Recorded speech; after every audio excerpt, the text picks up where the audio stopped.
Dragon গাছও হয়েছে, এটা এখনো ফল আসেনি। তো গাছ এই লাগিয়েছি 1-1.5 বছর হয়েছে গাছের বয়স, ছোট এনেছিলাম। তো সব এখন হয়ে উঠছে, ভবিষ্যতে এটাও ফল দেবে অবশ্যই। আর দেখুন ওর থেকে কিছু কেটে আমি লাগিয়েছিলাম এবং আরও দুটো ডগা আমি এনেছিলাম ড্রাগন গাছে, সেগুলি আমি আলাদা করে বসিয়ে দিয়েছিলাম। দেখুন কত সুন্দর 3টে গজিয়েছে, ও একটা গজিয়েছে। আর এদিকে আর একটা গামলাতে আমি এভাবে দিয়েছি, দেখো বিভিন্ন এই ড্রাগন গাছগুলো খুব সুন্দর হয়েছে। এটা দুদিক দিয়ে ফড়কি গজিয়েছে, এটারও এখন ছোট্ট একটা বার হচ্ছে। এদিকেও দুখানা গজিয়েছে, মানে এরকম বালতিতে আমি দিয়েছিলাম একটা ক্যারেটে আমি দিয়েছি, এটারও দেখুন এই যে ছোট একটা বার হয়েছে।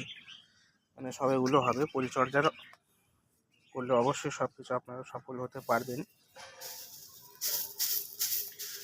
এখন তো ড্রাগন সবাই মানে ট্রেন্ডিং হচ্ছে, সবাই ছাদ বাগানে ড্রাগন লাগাচ্ছে। আপনারা অবশ্যই একটা লাগিয়ে দেখবেন, বা কার কেমন লাগানো আছে যদি থাকে তো অবশ্যই জানাবেন কেমন তারা ফল পাচ্ছেন।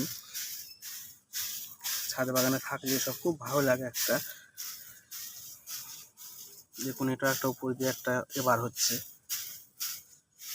তো ভিডিও ভালো লাগলে অবশ্যই এটাও লাইক করবেন, কমেন্ট করবেন কিছু জানার থাকলে, আর সাবস্ক্রাইব করে পাশে থাকবেন। এবং আগামী ভবিষ্যতে আরও আপডেট দিতে থাকবো। ধন্যবাদ, সবাই ভালো থাকবেন।